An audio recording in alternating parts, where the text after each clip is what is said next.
tu vis déjà des traumatismes, une forme de traumatisme, tu arrives devant le service, Ouais. tu as un panneau qui doit faire 1,50 m de long peut-être, où c'est marqué psychiatrie, quoi. T'es là, et là, tu te poses réellement la question, qu'est-ce que je fous là, quoi? Salut les amis, bienvenue dans Extra, l'émission dans laquelle les Français d'apparence normale nous racontent l'histoire extraordinaire, hors du commun qu'ils ont pu vivre à travers leur métier ou à travers le destin incroyable qu'ils ont dans leur vie.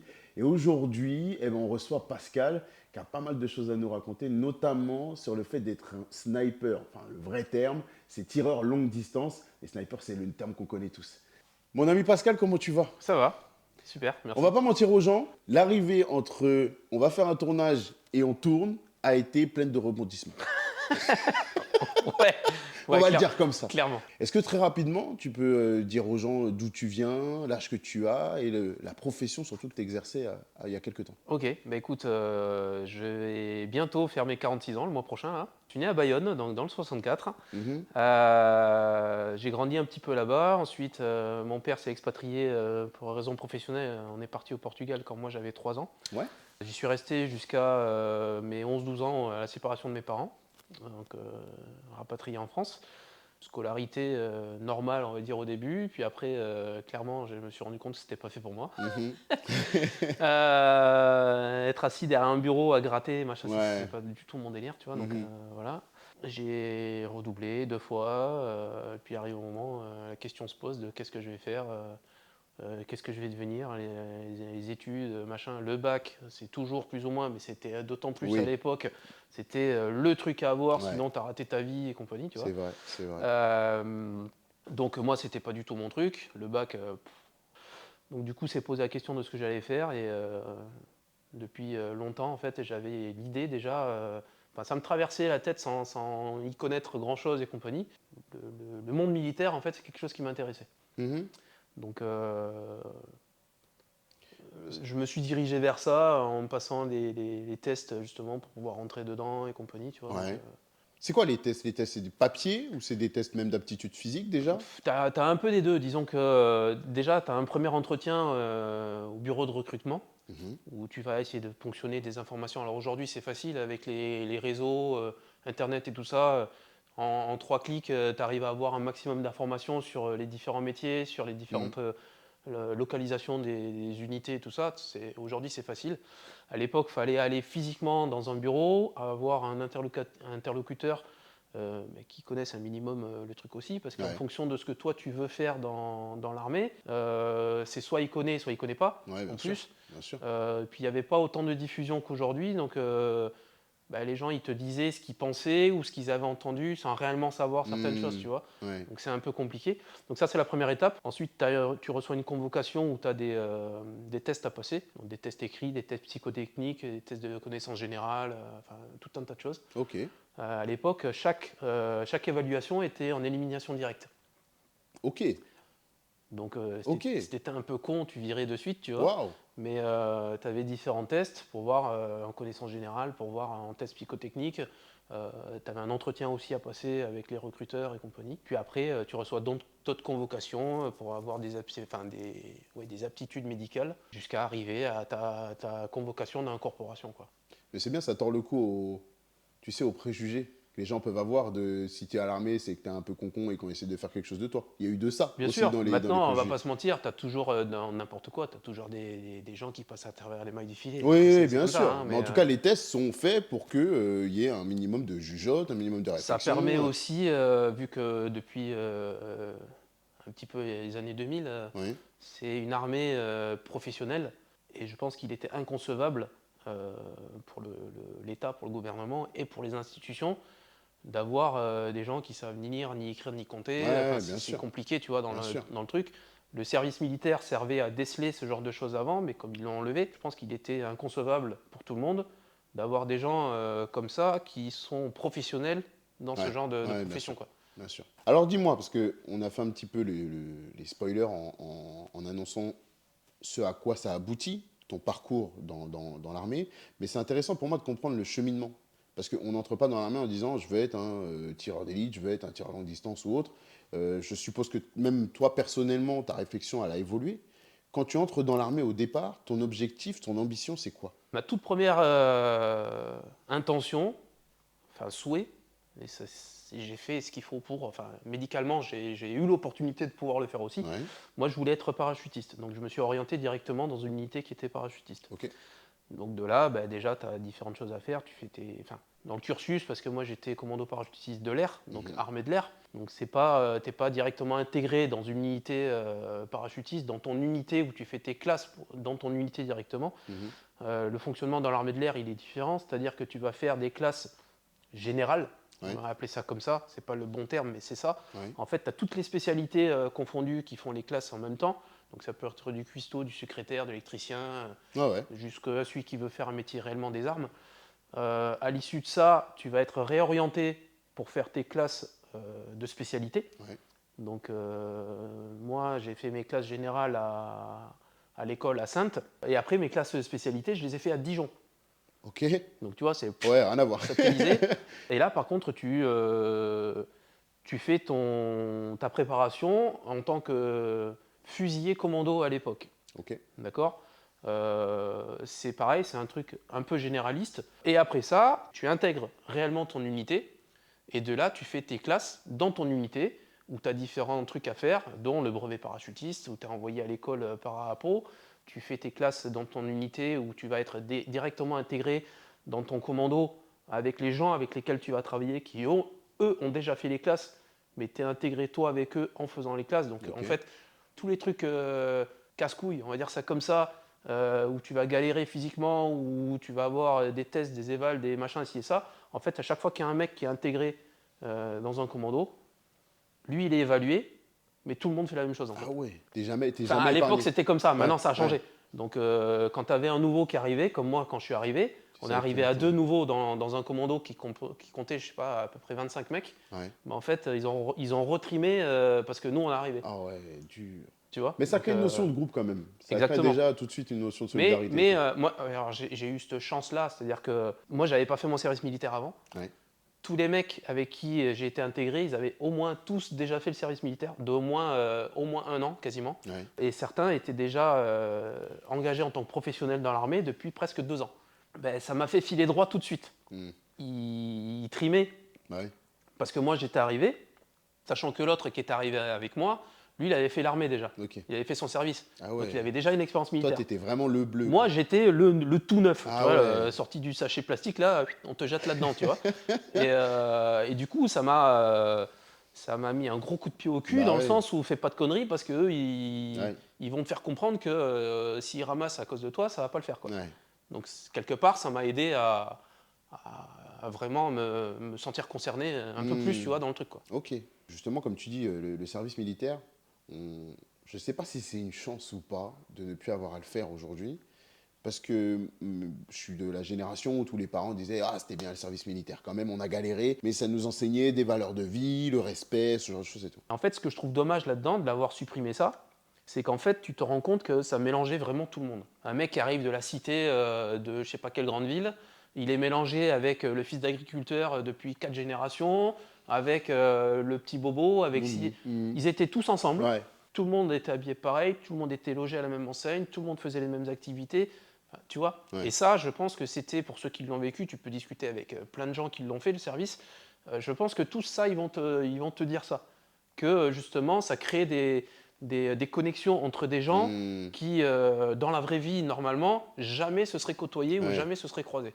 Bon, toi, quand tu passes toutes ces épreuves-là, comment ça se passe un peu l'approche des premières missions quand on te dit bon, bah c'est bon, t'es apte, et dans tant de jours, boum, tu pars là, tu pars là. Déjà, comment ça se passe, le fait de t'attribuer une mission, et puis comment ça se passe dans ta tête à toi? J'ai fini mes classes, juste pour valider la fin de mes classes dans mon unité, je parle, hein, après tout le reste, on a ce qu'on appelle un raid synthèse. Mhm. D'accord. Donc tu as X jours à faire sur le terrain avec tout le groupe. Une fois que tout ça, ça a été fini, j'ai été intégré réellement dans mon groupe en fait. Parce qu'en fait, il faut savoir que comme dans tous les métiers, je pense aujourd'hui, quand tu commences un métier, en fait, tu as une période probatoire. Ouais. Et à l'armée, la période probatoire, elle dure 6 mois. À l'issue de ces 6 mois, en fait, ils savent si tu es apte à être un élément qu'ils peuvent garder ou pas. Et ce raid synthèse, en fait, il va finaliser la décision. Ok. Une fois que tout ça, ça a été fait, peut-être une semaine ou 10 jours après, réellement, il y a les différents événements qui se sont passés au Kosovo. Ok, Tu vois, donc ça c'était en début d'année 99. d'accord. Mais en fait, on a été déclenché pour partir là-bas. Oui. Je sais pas, peut-être en 36 heures, on était sur place. Waouh. J'avais une grosse excitation dans le sens, ça y est, J'y suis. je suis validé. Ouais, Et ouah, ça y est, ça part. Tu vois. ouais. Donc en fait, tu te rends pas compte de tout parce que toi, comment dire ça, T'es sous adrénaline, entre ouais, c'est guillemets, ça. quoi. Ouais. T'as tellement d'excitation de Bah ton oui. truc Bah oui. entre préparer les papiers administratifs, récupérer son dossier médical à l'infirmerie, préparer le matériel, préparer les armes, récupérer les munitions, enfin tout ça. Faire ce qu'on appelle nous un colisage, donc tu as des caisses avec un peu de matériel, machin, ci et ça. Ce qui pour moi semblait tout à fait normal, c'est comme ça que je concevais le truc, Ouais. c'est qu'en fait on est parti avec du matériel sur nous, avec nos armes sur nous, avec des munitions sur nous, avec des chargeurs déjà garnis de cartouches et compagnie. Et en Ok. fait on a pris un avion tactique, donc Ouais. c'est les mêmes avions desquels on saute, Ouais. pour aller là-bas. Ok. Et moi je me suis dit, ouais ça y est, on est dans le cœur du métier, tu vois. Et en fait, je me suis rendu compte rapidement, en étant dans l'avion à peine assis, tu vois, en voyant le comportement des autres, qu'il y avait quelque chose de pas normal. Ils étaient pas aussi excités que toi? C'est pas ça, c'est qu'en fait, eux, ils étaient déjà partis à droite à gauche dans le monde pour faire des trucs, mais ils étaient jamais partis comme ça. Ah, ok. Très souvent, en fait, on part avec des avions militaires, mais c'est des avions de ligne, Ok. tu vois, ou c'est des avions comme tu peux prendre l'avion Ouais, ouais, pour aller ouais, ouais. n'importe où, tu vois. Pour t'emmener à un point B où Voilà, tu donc seras c'est les mêmes réceptionné, sièges, c'est briefé. machin, si, Ouais, ça, ouais, tu ouais. vois. Sauf que là, Un ben vol non, c'est normal. les mêmes avions desquels on sautait. On avait 80% de notre matériel dans le sac et sur nous. Ok. Et en fait, on est arrivé là-bas, on n'a pas fait de mission de combat sur place. On a fait juste la sécurisation de la plateforme aéroportuaire Ok. de l'aéroport. Enfin, moi, j'étais ultra excité de ce truc-là. Donc, j'ai pas eu de temps de réflexion à D'accord. me dire comment on se prépare, il va se passer ci. En fait, tu peux pas du tout être dans l'anticipation. Déjà, t'as pas le temps. Non, en Et 36 heures puis, pour te comme tu connais préparer. rien, Hmm. en fait, on te dit fais ça, tu fais ça. Elle dure combien de temps cette mission? J'ai fait quasiment 5 mois et quelques, je crois. Ah ouais, c'est long quand même, hein. Ouais. Et c'était mon tout premier départ. C'est quoi la réaction de ton entourage quand tu dis que tu pars? Bah, je sais pas, parce que j'ai prévenu que je partais, oui. Maintenant, je savais pas réellement où Dans j'allais. quoi, ouais. Je savais pas réellement ce que j'allais y faire. Ouais, Je savais surtout pas combien de temps ça allait durer. ouais. Et en fait, ce que nous on avait au bar, enfin, on va appeler ça le bar de l'unité, il y avait une télé qui était pour ainsi dire tout le temps allumée avec les infos. Et on voyait que ben, dans le secteur où on devait aller, sans savoir où on allait réellement, ben, on voyait que les forces déjà sur place rencontraient tel problème, les avions de chasse y tapaient, enfin, Ok. il se passait des trucs, tu Ouais, vois. ouais. C'était pas calme, quoi. Mais Ok. moi, je savais pas où j'allais, je savais pas ce que j'allais y faire. Waouh. Le seul truc que je savais, c'est que j'allais partir avec les mecs avec qui je bossais tous les jours. Tu connais les gars, maintenant, comme on a tendance à dire nous dans l'armée, en fait, il n'y a que dans des situations particulières que tu connais réellement Ouais. les gens. Hmm. Mais en fait, en situation de crise, si on peut dire ça, c'est là où les caractères ils se révèlent réellement. Ouais. Donc tu sais pas, même si tu as des affinités avec telle ou telle personne, tu sais pas si sur certains moments, ben, ça va continuer dans ce sens ou si ça va basculer de l'autre côté. Ouais. T'en sais rien. Ok. Est-ce que nerveusement, ça a été éprouvant ou pas? Parce que du fait de ne pas savoir si demain il peut se passer quelque chose, tu es quand même dans un cadre de conflit. Est-ce que le fait d'être tout le temps sur le qui-vive à potentiellement devoir réagir à quelque chose, c'est éprouvant ou est-ce que c'était relativement tranquille, même toi, quand tu le vivais? Alors c'était, enfin je l'ai bien vécu dans le sens où euh, je m'entendais bien avec les autres. On travaillait pas forcément tous les jours parce qu'on était suffisamment d'équipes pour faire des rotations. Donc, je ne vais pas dire des conneries, je crois qu'on bossait un jour sur deux réellement. Ok. Maintenant, le jour où on bossait pas, on n'était pas en totale inactivité. On faisait du sport parce Ouais, que bien sûr, c'est bien sûr. libérateur et puis on a besoin de s'entretenir aussi pour le travail. Et on avait d'autres activités pour l'amélioration du camp et compagnie, tu vois. Donc en fait, tu n'es jamais réellement inactif. Mhm. Donc si tu n'es pas inactif, tu n'as pas le temps de cogiter. En gros, Ouais, c'est ça. c'est vrai. Et ouais, on a fait des apéros, on a fait des trucs comme ça. Après, entre nous, on a eu aussi différentes choses où c'était l'armée française qui organisait des trucs. Tu vois, par Ok. exemple, on a fait une grosse soirée pour le 14 juillet. Si tu es occupé, en fait, ça va. Cogite moins. Ouais. Maintenant, il y a une fatigue qui s'instaure quand même parce que tu as des conditions de vie qui sont relativement spartiates, même si on essaie de les améliorer au mieux. La météo, elle n'est pas idéale. c'est vrai. Parce qu'on est arrivé là-bas, c'était fin d'hiver, donc c'est pas terrible. Mhm. Tout un tas de trucs comme Ouais, ça qui mhm. physiquement en fait vont t'user. Plus après tes tours de service qui font que tu es en horaire décalé. Enfin, mais bon, D'accord. après voilà, c'est pas non plus un truc D'accord. insurmontable quoi.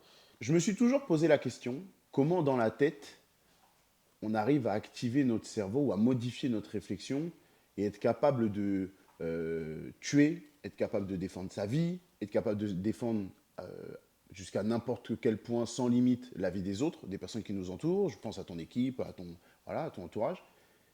À quel moment, toi, tu sens que la bascule, elle est faite? Alors là-dessus, je sais pas. Je pense que déjà la programmation que tu as du fait de t'entraîner dans différents cas, la répétition de différentes procédures, tout ça, Ouais, ça te programme ouais. réellement. Mhm. Donc ça va induire une certaine mentalité. Tu n'as pas une durée de vie extraordinaire, enfin pas une durée de vie, tu vas mourir ou pas, c'est pas ça, hein. Mais tu n'as pas une longévité, voilà, c'est le meilleur terme. Tu n'as pas une longévité importante dans ce genre de métier quand tu n'es pas fait pour ça en fait. Ça se voit, ça saute aux yeux, quoi, au bout d'un moment. Bah, au bout d'un moment, ouais, parce que quand tu trimes sur différentes choses, même en entraînement où tu traverses des moments compliqués physiquement, psychologiquement et compagnie, au bout d'un moment, tu arrives à peut-être pas les atteindre, mais à percevoir tes limites. Mm.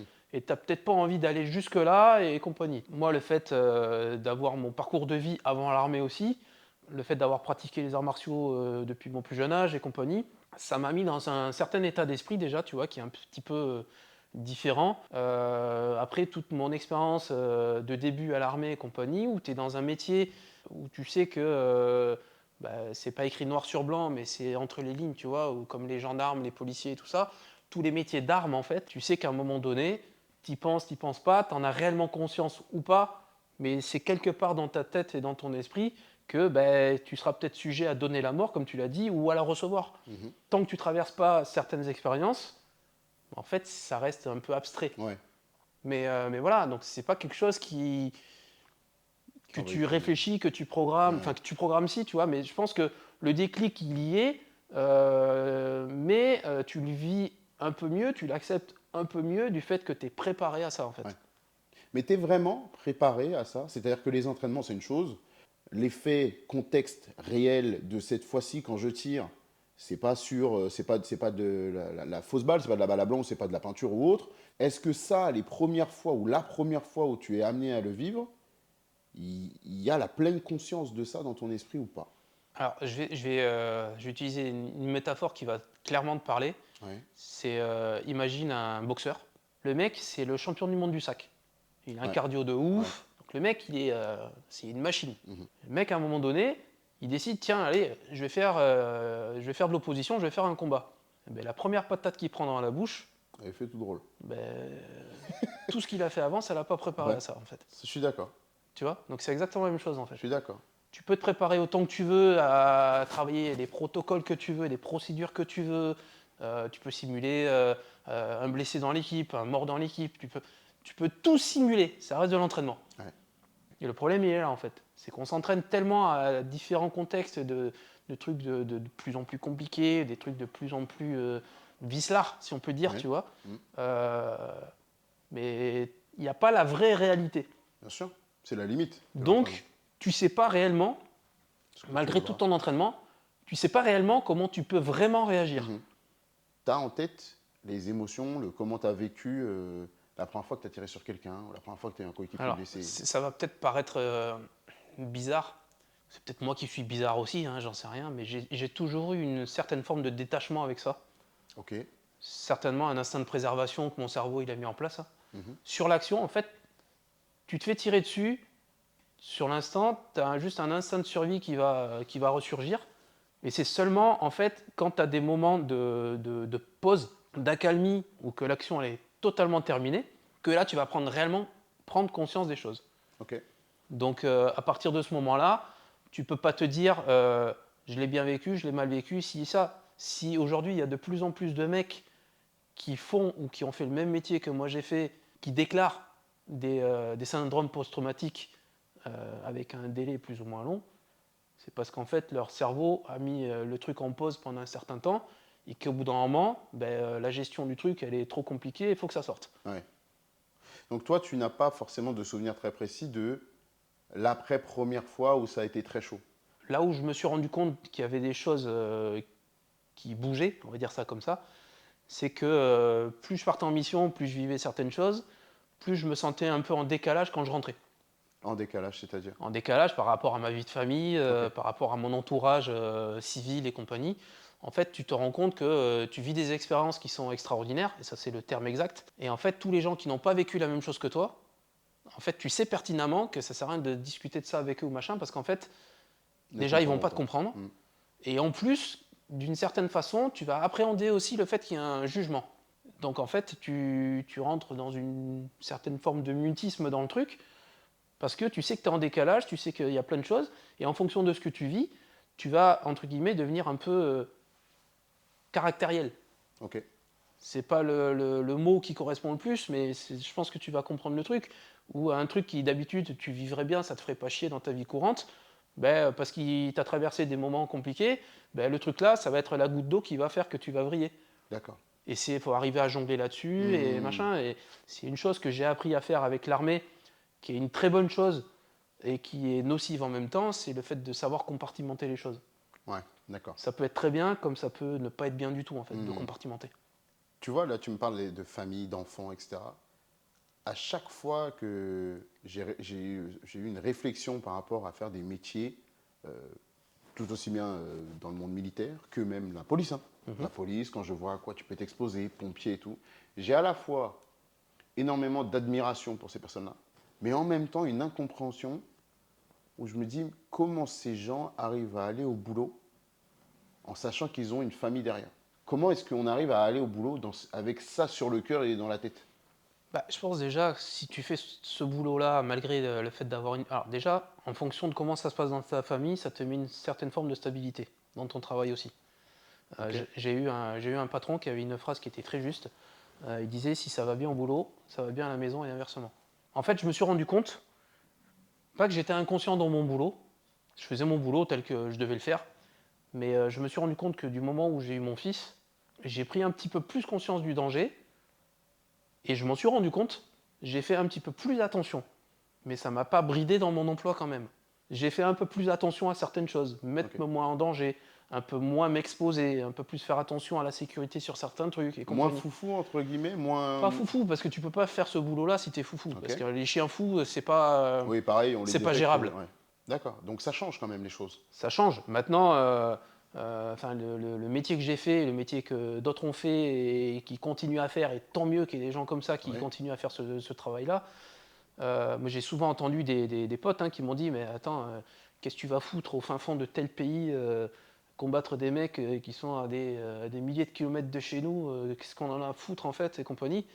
Ben ouais, mais en attendant, si on va pas leur mettre un peu sur la, désolé du terme, hein, mais si on va pas un peu leur mettre sur la gueule chez eux, Demain, demain ils ils sont sont chez chez nous. nous. Hmm. Donc Ouais, je comprends. C'est pour ça qu'il y a une partie. ils sont déjà chez nous en vrai, Ouais, hein, ouais, mais oui, oui, oui, oui, ça d'ailleurs. limite. D'ailleurs. Mais je comprends, c'est pour ça que il y a la partie un petit peu admiration vis-à-vis de ça, pour tout ça. Demain, s'il n'y a plus de policiers dans la rue, c'est plus possible. Ah oui, c'est l'anarchie. Il n'y a plus de pompiers, c'est plus possible. Il n'y a plus de militaires d'armée, il n'y a plus tout ça, c'est plus possible. Mais il y a quand même, moi, je me dis tous les matins, où je vois à mon échelle, des fois, j'ai du mal à aller au boulot, j'ai du mal à laisser mes enfants à l'école, j'ai du mal à tout ça. Comment un mec, il arrive à aller partir pendant 6 mois, de mission de 6 mois, 4 mois, 3 mois, où potentiellement, il y a un monde qui n'est pas si éloigné, où il ne revient pas. Ou en tout cas, même s'il revient, il ne revient pas forcément indemne. Alors, le truc, c'est que déjà, tu fais pas ce métier par hasard, tu fais ce métier parce que tu aimes ça. Tu fais ça parce que c'est quelque chose d'excitant, de passionnant. Ouais, Le fait de vivre en communauté avec des gens qui font la même chose que toi. Enfin, ok. il y a une synergie, tu vois, dans tout ça. Oui. C'est un métier à risque, je suis d'accord. Ah ouais, quand même. Mais les chauffeurs poids lourds qui font des centaines de kilomètres, Et ils prennent des c'est risques aussi. aussi Oui, dangereux. oui, oui, Enfin, bien pour sûr. moi, maintenant, le truc, c'est que nous, on va accepter, générer des risques que normalement, entre guillemets, n'ont pas forcément lieu d'être. Déjà, le fait de sauter d'un avion en parfait état de marche, déjà. Ouais. Non, mais c'est vrai. Oui. Tu prends des risques. La majorité des gens restent dans l'avion. Pourquoi faire? Mm. Tu vois, ça me fait rigoler, ça va certainement te faire sourire aussi quand je vais te dire que j'ai plus de décollage en avion que d'atterrissage. Mais ouais, mais c'est ça, c'est vrai. C'est une réalité. J'ai plus souvent décollé dans un avion que j'ai Ouais, atterri dans ouais, un bien avion. sûr, bien sûr. Mais c'est provoquer des risques en fait. Mais c'est des risques qu'on essaie de contrôler au Ouais, ouais, maximum. ouais. Ok. À quel moment l'envie de changer de spécialité, si je puis dire, elle émerge dans ta tête? D'obtenir d'autres qualifications, Ouais, en fait, c'est des opportunités en fait. d'accord. En fonction de l'emploi que j'avais, des différentes fonctions que j'ai pu avoir, les contextes géopolitiques, les emplois que nous on pouvait en avoir, ils ont aussi évolué, les Ok, moyens ils ont évolué aussi. ok. Et en fait, il y a eu des opportunités, des créations entre guillemets de postes. En fait, ça peut t'ouvrir ou te fermer des portes sur des nouvelles compétences en fait. Est-ce qu'au moment où tu deviens tireur longue distance, Tir d'élite longue distance, ouais. euh, est-ce que tu redécouvres complètement autre chose, un autre métier, un autre univers? Alors, c'est pas un autre, enfin, c'est un autre métier, c'est d'autres spécificités, Ouais. d'autres compétences, mais qui s'imbriquent Sur les connaissances que tu as déjà. parfaitement dans beaucoup de choses que je connaissais déjà. D'accord. Ça va amplifier des connaissances que j'avais déjà. Quand tu fais un stage de tir d'élite, en fait, tu apprends à préparer des missions, tu apprends à faire toi-même des infiltrations que tu vis, tu apprends à te camoufler un peu plus que ce que tu fais Ok. d'habitude. En fait, tu vas spécialiser un petit peu plus des domaines de compétences que tu pouvais déjà avoir. Grossièrement encore, la référence, ça va être les films, ce genre de choses, où on voit un mec qui arrive sur un toit, boum boum, il installe son arme, il tire, il range tout, il se casse. Sinon, on aura des mecs qui sont cachés un petit peu, soit sous du sable, soit avec des, tu sais, des accoutrements un petit peu, de feuillage, etc. Mhm. Ils attendent, et boum, quand ça bouge un peu, ça tire. C'est un peu ce genre de rapport que nous, on a à Ouais, ce bien sûr. métier-là, qui est Ben, très c'est l'image qui est vulgarisé. médiatisée en fait. Est-ce qu'on est à des années-lumière de la vérité ou est-ce qu'il y a du vrai dans ça? Alors tout ça, on s'entraîne à ça, ça fait partie de la formation. Ok.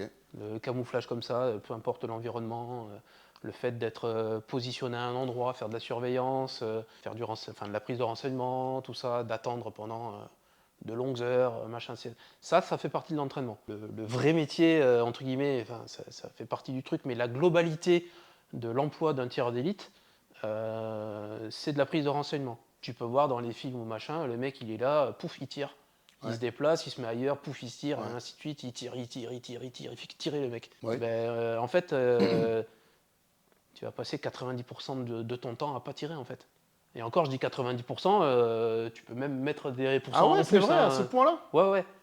Bah après, Ok. quand tu t'entraînes, tu tires parce que tu as besoin de tirer, tu Oui, as bien besoin sûr. d'être précis, tu as Oui. besoin d'avoir confiance en tes compétences et compagnie, tu Ouais, vois, évidemment. à tes, à tes facultés, à tes habilités. Mais dans la réalité, tu passes pas tant de temps que ça à tirer. Tu vas pas taper, je sais pas combien de centaines de cartouches, c'est pas vrai. J'ai fait beaucoup de mises en place à droite à gauche et il y a des fois, j'ai pas tiré un coup de feu.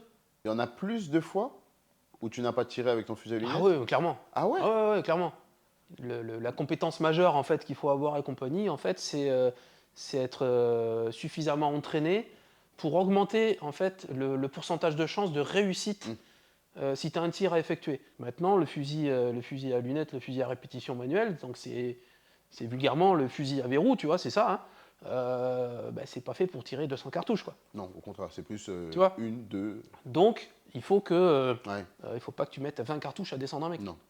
Est-ce que tu as été plus confronté à une violence qui t'a marqué de par ton nouveau métier à ce moment-là de tireur d'élite longue distance ou par ton métier de parachutiste? Bah, je dirais c'est pareil parce en fait j'ai fait des missions de prépositionnement, de gardiennage, de trucs comme ça, tu vois. À partir du moment où j'ai commencé à obtenir ma première qualification majeure, Mhm. en fait, ça a fait évoluer mon profil de carrière. Moi, j'ai obtenu mon certificat, mon brevet de tireur d'élite en 2006. Et je crois que mon premier coup de feu réel avec un fusil à lunettes dans cet emploi-là, il a été en 2008. Alors oui, j'ai tiré des coups de feu, des centaines de coups de feu en entraînement, que ce soit Oui, même oui, sur oui. les tas d'opérations et compagnie, mais en mission, ça n'avait pas été fait. Et puis des missions où j'étais en tant que tireur d'élite dans mon équipe, j'en ai un paquet, c'est pas pour autant que j'avais mon fusil dans la main. Et Ah ouais? ça m'a pas empêché de tirer, pour autant, mais avec mon Mais fusil avec d'assaut. ton fusil d'assaut. Ouais. En fait, un tireur d'élite n'est pas que tireur d'élite. Oui, ok. ça reste un combattant. Il Ouais. est tireur d'élite quand on a besoin de sa fonction de tireur d'élite. Ok. Tu m'as dit, du coup, on ne passe pas notre temps à tirer quand on est tireur d'élite. Ouais. Qu'est-ce qu'on passe notre temps à faire alors? Principalement. C'est observer? C'est En entraînement, tu informer? veux dire? Non, Ou, en enfin, mission. en vrai, En mission, sur un terrain, en mission. tout dépend de ce pourquoi tu es engagé. Est-ce que tu as une mission, je sais pas moi, si tu es en véhicule, déjà ton fusil il te sert pas à grand chose. Si tu es en hélicoptère, tu peux, mais c'est en sécurisation ou en neutralisation à longue portée en fonction de ce que tu fais. Ouais. Si tu es en transit, si tu es en surveillance, il y a tellement de missions ou de contextes différents. Souvent, j'avais mon fusil avec moi, mais j'avais un emploi d'équipier,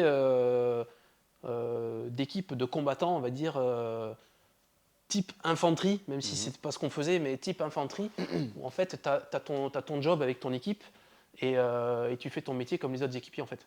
J'ai envie qu'on rentre dans la partie beaucoup moins technique de ton métier, beaucoup plus émotionnelle de ton métier.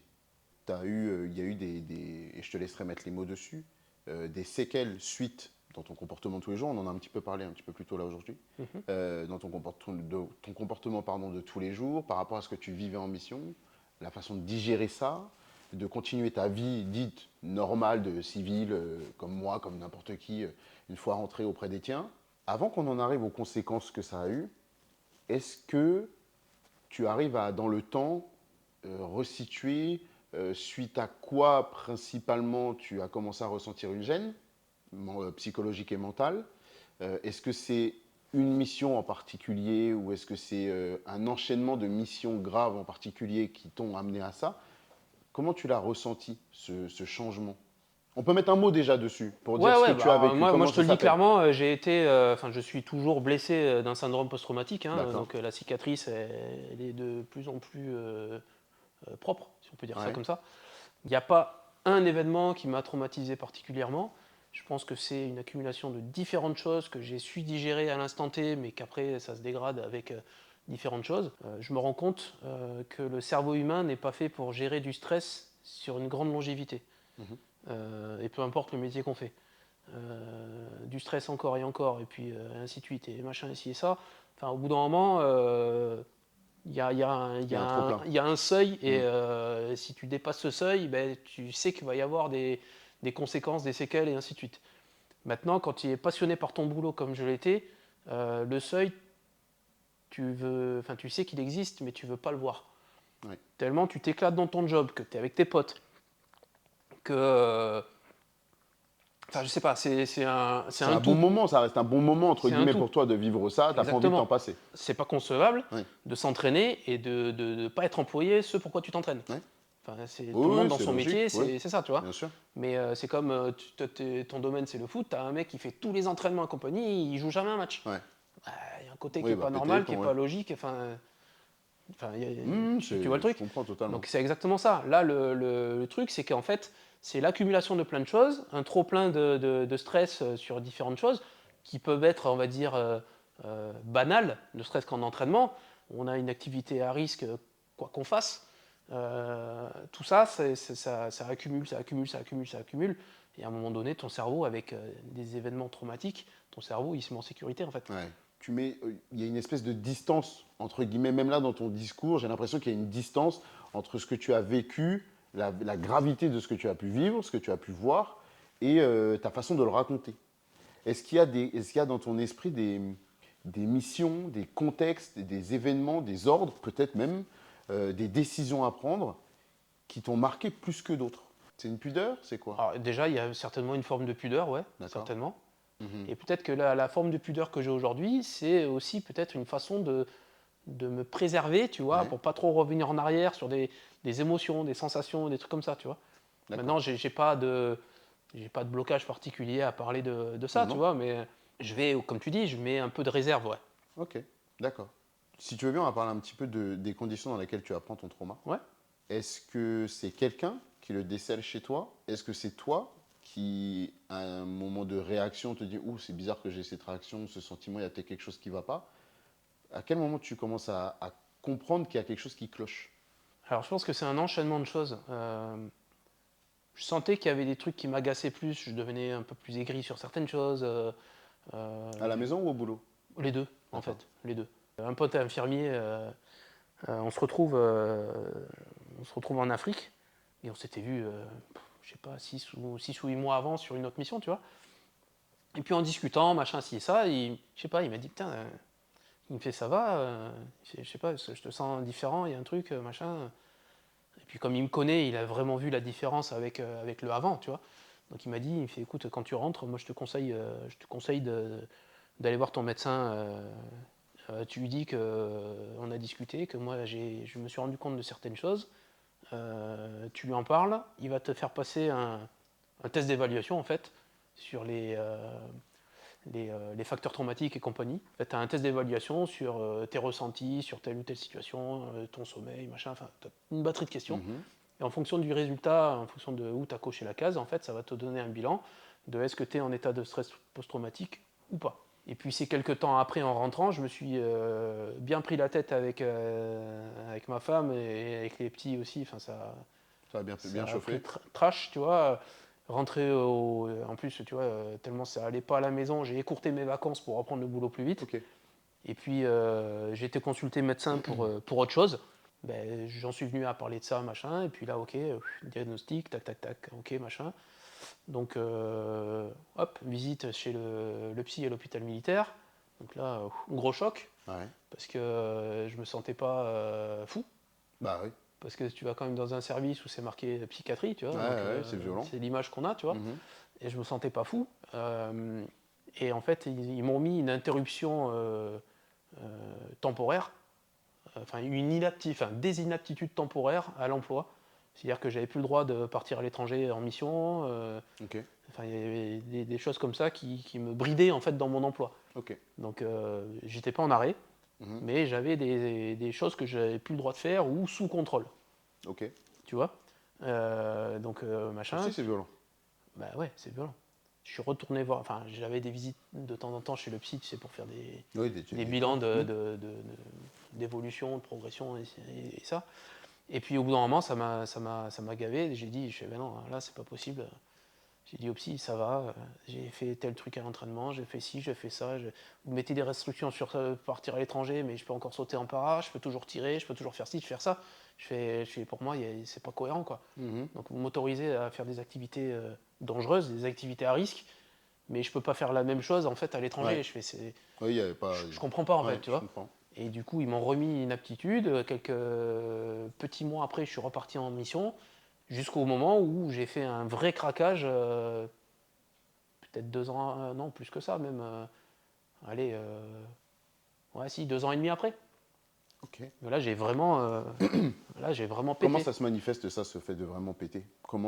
Qu'est-ce qui se passe? Alors, en fait, c'est même pas un événement traumatique qui m'a fait vriller. C'est qu'en fait, je Ouais. pense que j'avais gardé plein de trucs au fond de moi qui me bloquaient, qui me faisaient chier à certains degrés. Et je pense qu'un événement comme ça, une ingérence, un truc comme ça, enfin pas une ingérence, mais une mauvaise gestion à un moment donné, ça m'a complètement fait décapsuler tout le reste en fait. Ok. Et j'ai complètement vrillé dans le sens où je devenais euh, ultra agressif. Ok. J'étais hyper susceptible. Plus de dialogue possible, quoi. Bah, très peu, Ouais. très limité. Ok. Enfin, si ça allait pas dans mon sens, ça allait pas du tout en fait. Ok. D'accord. Enfin, comment dire Ah ça ouais. le sommeil, il était vachement perturbé parce que, alors que c'était pas issu de ça, mais j'avais des séquences de moments que j'ai découverts traumatiques qui sont arrivés. Ok. Alors que jusque-là, enfin, je ne le ressentais pas comme ça. Pour moi, c'était des événements de mon travail, c'était pas des événements traumatiques. Ok, d'accord. Et des Tu vois. scènes, des images très Ouais, ça précises m'est arrivé, revenaient, enfin, très précis, oui et non, entre guillemets. certains plus que d'autres, mais du coup ça parasitait mon sommeil, enfin, du coup D'accord. ben, tu dors hyper saccadé, voire tu dors pas, tu manges plus parce que tu es sous l'influence de l'adrénaline en permanence alors que tu fais pas grand chose, Hmm. enfin, tu vois, c'est un cycle vicieux, et en fait tu te rends compte que ben, en fait, ça va pas du tout en fait. Ouais. Et c'est là que tu as appelé vraiment toi, que tu as pris conscience qu'il fallait que tu appelles à l'aide? J'ai pas appelé à l'aide, c'est ma nana de l'époque qui a vu vraiment la grosse bascule et qui s'est rendu compte, non, non, tu peux pas arrêter comme ça. j'étais dans le déni complet. Mais avec elle, ça marchait pas. Avec le boulot, je voulais plus entendre parler du boulot parce que ça me cassait les couilles concrètement par rapport à la gestion qu'il y avait eu de différentes choses, dont de moi, de mon emploi, de ce qu'ils allaient faire de moi, enfin machin. Et c'est elle qui m'a poussé au cul et qui m'a gentiment pris par le col et pas par la main, tu vois, mais qui m'a pris par le col, genre non, faut que Il y a quelque faut chose que à tu régler. retournes consulter parce que là, ça va vraiment pas, quoi. Waouh. Tu es tellement dans ton job, tu es tellement passionné par ce que tu fais, tu es tellement investi dans ton travail, on te fait tellement, entre guillemets, miroiter que tu es la bonne personne à la bonne place, que tu as les bonnes compétences pour faire ça, tu es formaté dans un état d'esprit où tu es, un guerrier, tu l'as prouvé par des choses que tu as faites et compagnie, c'est inconcevable d'accepter ce genre de truc. Ouais. Tu prends ça pour une faiblesse, en fait, clairement. C'est-à-dire que pour toi, ça aurait été entre guillemets plus facile, plus concret de subir une blessure de guerre, une vraie Physique, blessure oui, physique, ah oui, oui. et de devoir ralentir à cause de Ah non, ça mais ou arrêter, complètement. plutôt qu'une défaillance entre guillemets mentale ou Mais psychologique. ça c'est notre société qui génère ça aussi. Ouais, un En peu fait, macho. quelqu'un qui a une blessure physique, c'est visible. Ok, Ouais. t'es blessé. On peut rien dire d'autre, t'es blessé, ça se voit. Quelqu'un qui a une blessure psychologique, tu le vois pas. C'est pas pour rien que dans les armées, on appelle ça la blessure invisible, le post-trauma. Parce qu'en fait, physiquement, je vais bien, j'ai des douleurs à droite à gauche, tu vois, mais j'ai rien. Ouais.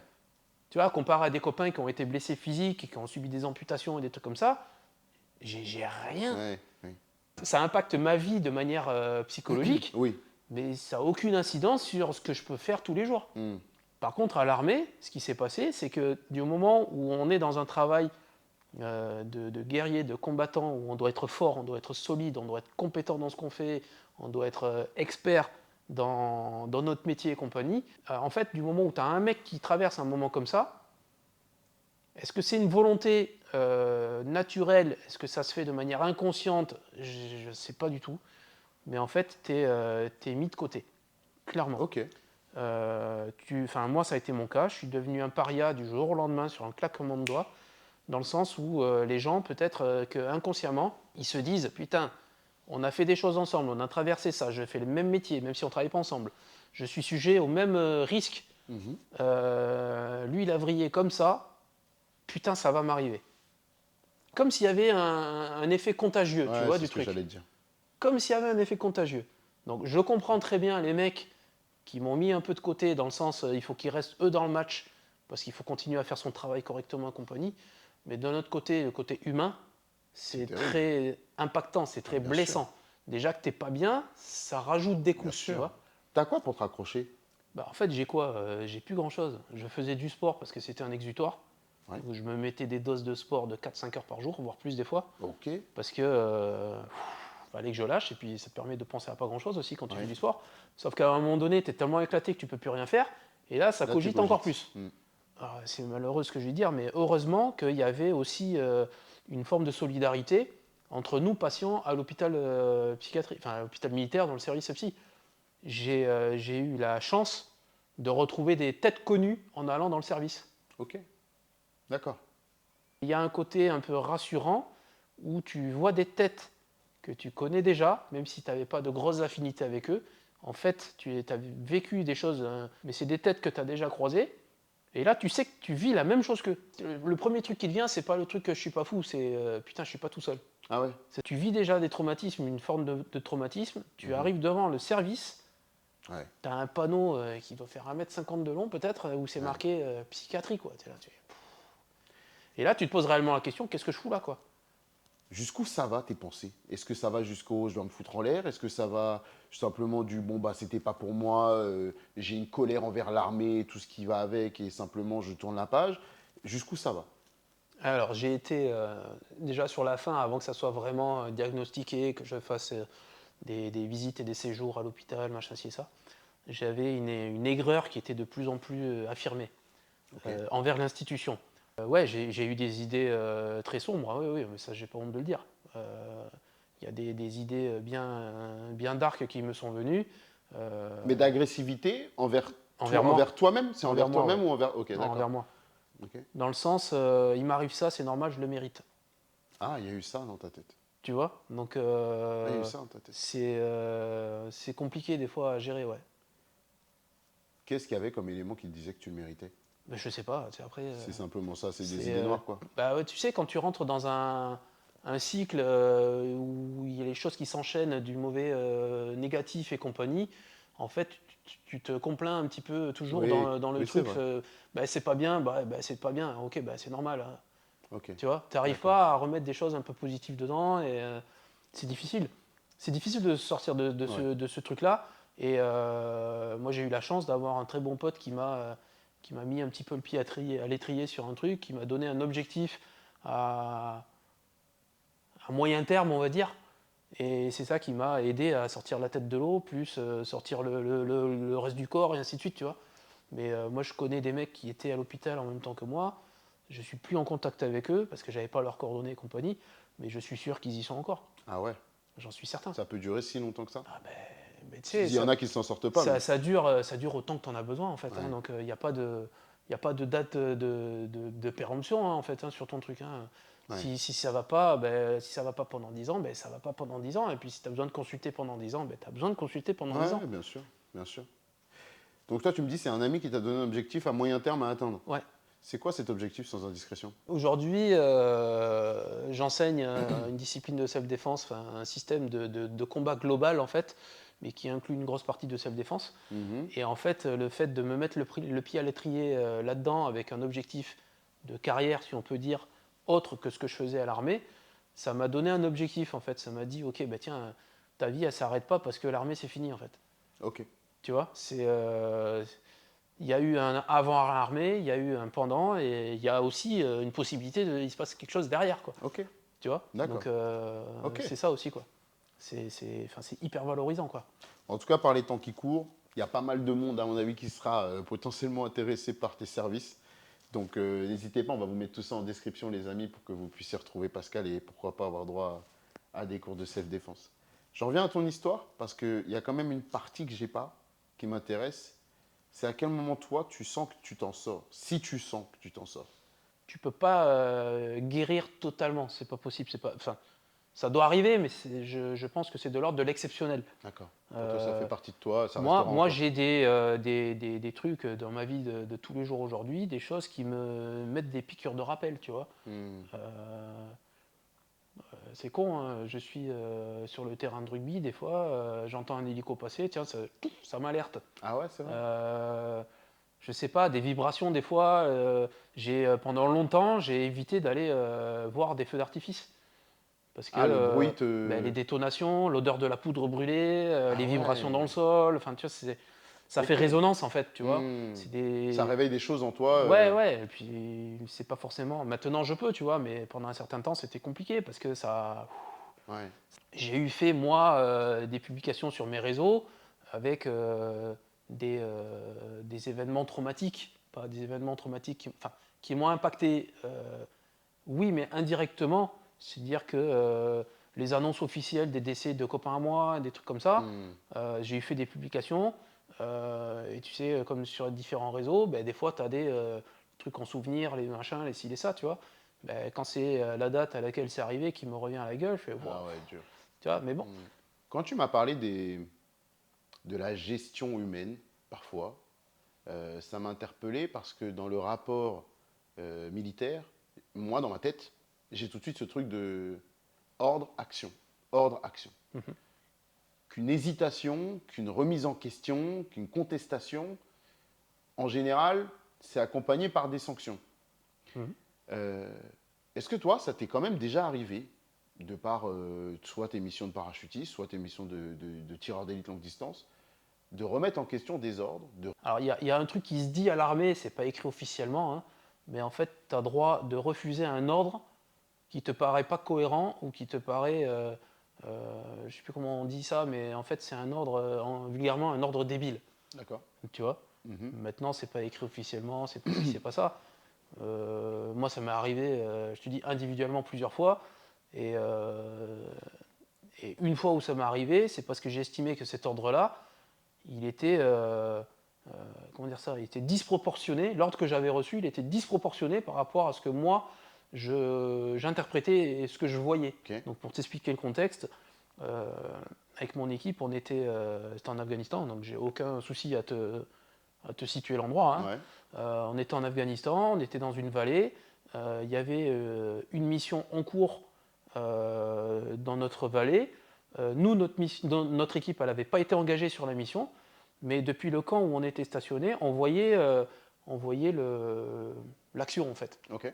N'étant pas engagé sur la mission à proprement dit, mais étant sur certains endroits d'évolution de la mission, à portée de tir avec mon arme, mon chef de groupe m'avait dit quand même de me mettre sur le toit du PC commandement, si on peut appeler ça comme ça, de me mettre sur le toit avec mon fusil et mes moyens d'observation, déjà pour pouvoir suivre l'action en temps réel, et en plus pouvoir donner des indications supplémentaires aux éléments sur le terrain s'il y avait tel ou tel truc qui pouvait arriver, se passer, enfin peu importe. Ouais.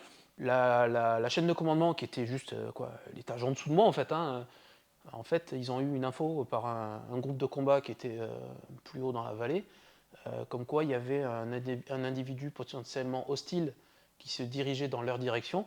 Je suis OK, donc j'avais un moyen d'observation qui est performant, c'est-à-dire que j'avais un x80, donc ça grossit 80 fois l'image que je voyais dans mon optique. Mais le mec, il était je sais pas, il devait être à 2800, 3000 mètres de moi, tu vois, donc ça fait quand même loin, tu vois. Ouais. Et non, pour moi, il est zéro hostilité, je vois rien sur lui de dangereux, machin. Ok.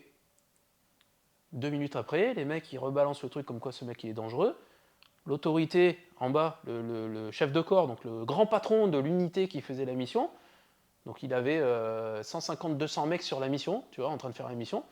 Et le grand patron de ces mecs-là, il prend la radio, il me contacte à moi directement. Ok. Il me dit, en gros, il me dit qu'il faut le descendre. Il te met un coup de pression, entre guillemets. Il m'a dit, il faut le descendre. Il me l'a Ok. pas dit textuellement comme ça, mais il m'a dit, ce mec-là, faut le neutraliser. Ok. En fait, faut le tuer, quoi. Ok. Donc j'étais là, j'ai dit, attends,